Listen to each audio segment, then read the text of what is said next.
महर्षि वेदव्यास श्रीमद् भागवत महापुराण प्रथम खंड। जय श्री कृष्ण भगवान की जय। जय श्री राधे साई नमः। श्री गणेशाय नमः। हनुमान जी सुनिए, शिव जी सुनिए, कृष्ण भगवान सुनिए। राधे राधे, सीताराम सीताराम। यहाँ से श्रीमद् भागवत कथा पढ़ेंगे गोकर्ण जी के बारे में, है ना। इस प्रकार ब्राह्मण दंपति प्रेम में अपने घर में रहते और विहार करते थे। उनके पास अर्थ और भोग विलास की सामग्री बहुत थी, घर द्वार भी सुंदर थे, परंतु उससे उन्हें सुख नहीं था।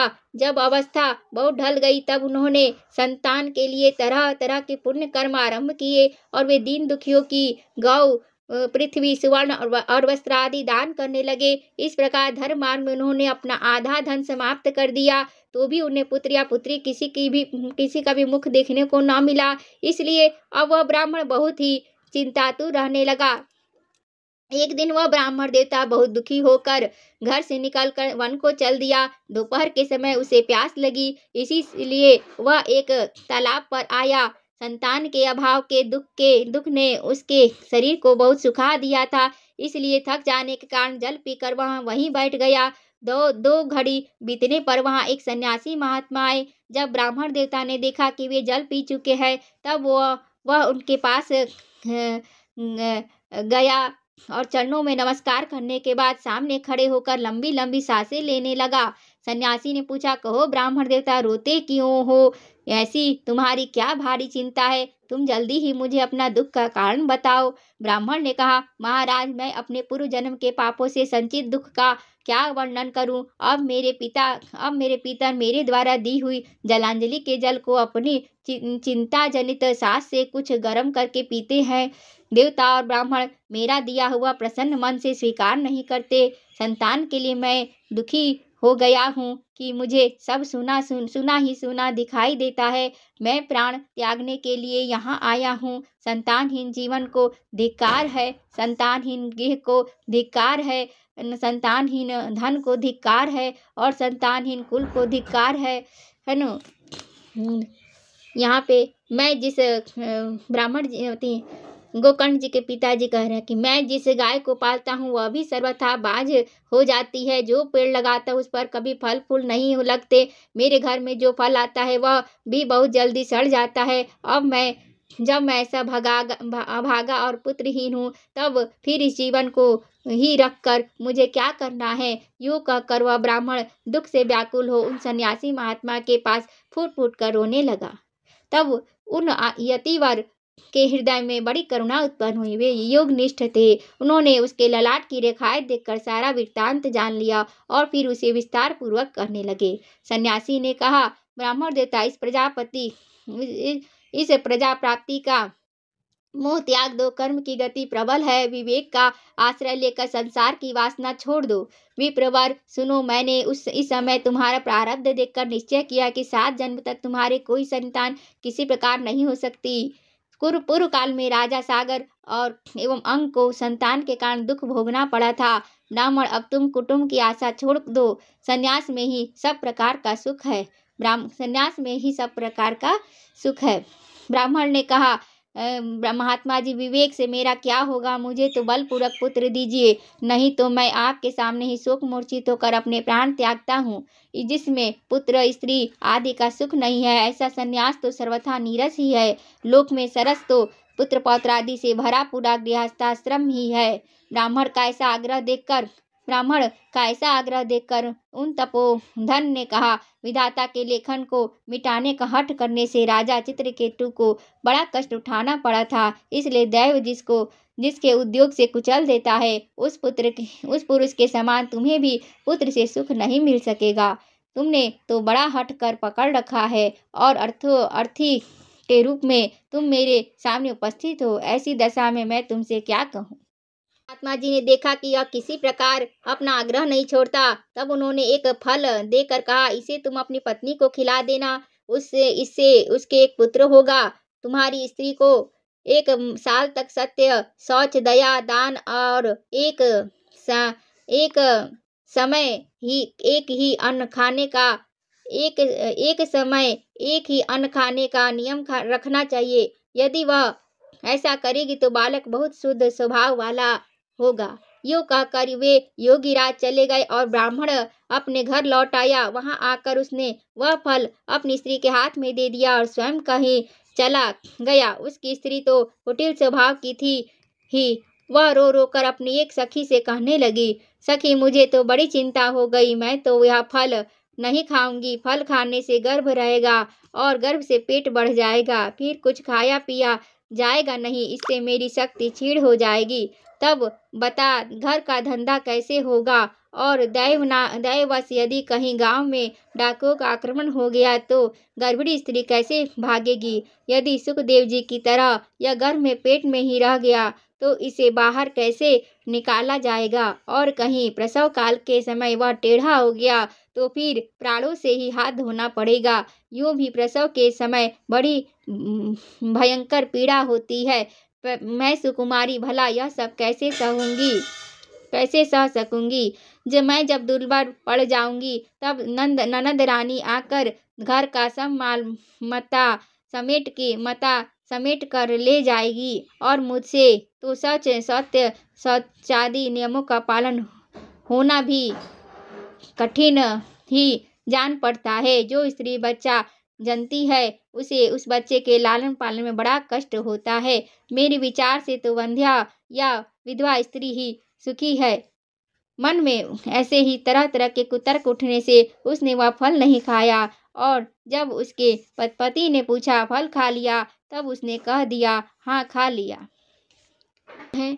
एक दिन उसकी बहन अपने आप ही उसके घर आई, तब अपनी बहन को सारा वृतांत सुनाकर कहा कि मेरे मन में इसकी बड़ी चिंता है, मैं इस दुख के कारण दिनों दिन दुबली हुई रही हूँ। बहन मैं क्या करूँ। बहन ने कहा मेरे पेट में बच्चा है, प्रसव होने पर बालक मैं तुझे दे दूंगी, तब तक तू गर्भवती के समान घर में गुप्त रूप से सुख से रह। तू मेरे पति को कुछ धन दे देगी तो वे कुछ तुझे अपना बालक दे देंगे।